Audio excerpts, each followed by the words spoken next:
I do still have with me, of course, political analyst Dr. Levy Ndou, who was in conversation with me before the CIC started. Doctor, thank you so much for staying with us. I mean, just maybe a quick comment around some of those remarks from the CIC.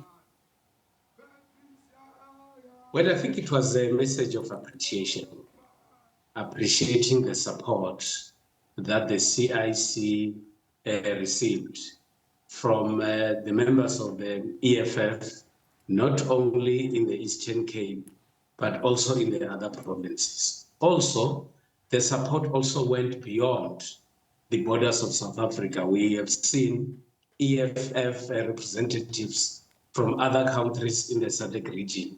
And that for me meant that they really want to support their leader. But what I also found to be very interesting is that Mr. Malema had to put an emphasis on how they see the relationship between blacks and whites in South Africa. And I think he tried his best to clarify that phenomenon so that those who misunderstood him and misunderstood the EFF should be able to understand that their fight is not just about it's not influenced by race. It's influenced by the system which appears to favor a particular race. He also used the opportunity to emphasize the importance of the participation of the EFF in the local government elections. And this is an opportunity where all the leaders could not want to miss, because in the year of the elections, every little opportunity that political leaders will get, they'll have to utilize it for the purpose of ensuring that everything is geared towards the elections. He would not have finished his speech not having spoken about the character of Donald Trump's presidency in the US, the manner in which he is seen as the disruptor of the world order. And I think the views as expressed by the EFF are the views that are expressed by many other people in different political organizations and also different states. And my general sense of the speech by Mr. Malema is that there is a lot that still has to be done in order to provide political education, specifically to those who appears not to understand the EFF and not understanding the struggle of the people of South Africa.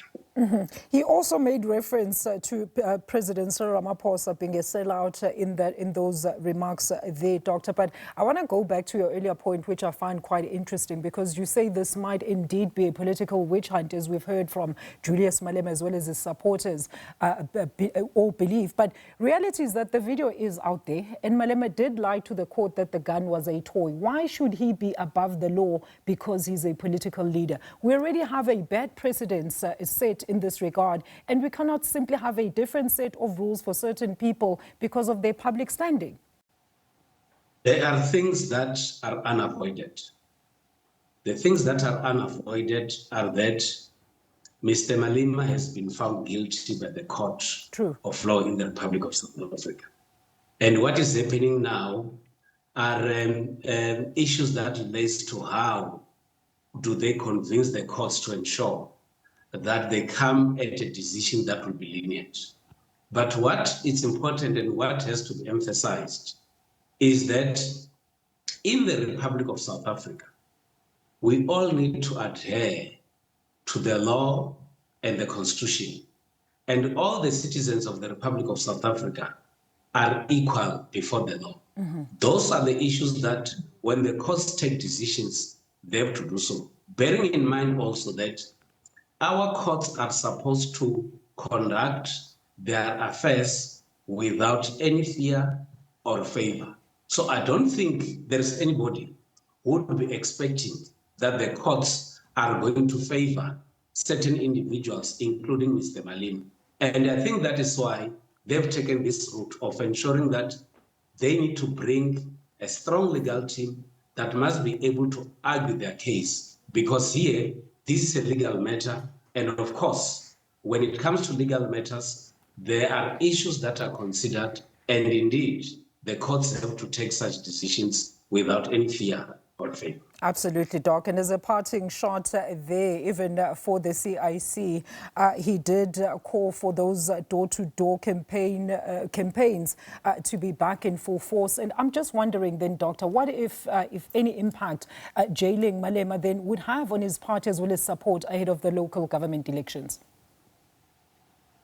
It will depend on how, in my view, the EFF has to strategize and plan about their future.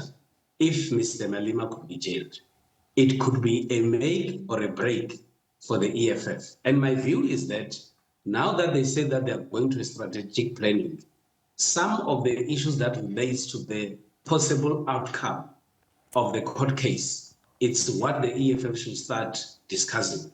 They need to look as to whether what happens if he stays on and is not arrested, and what happens maybe if Mr. Malema has to be jailed. You need the minds of the EFF leadership to be put together so that they should be able to build a strong EFF even when Malema is not available.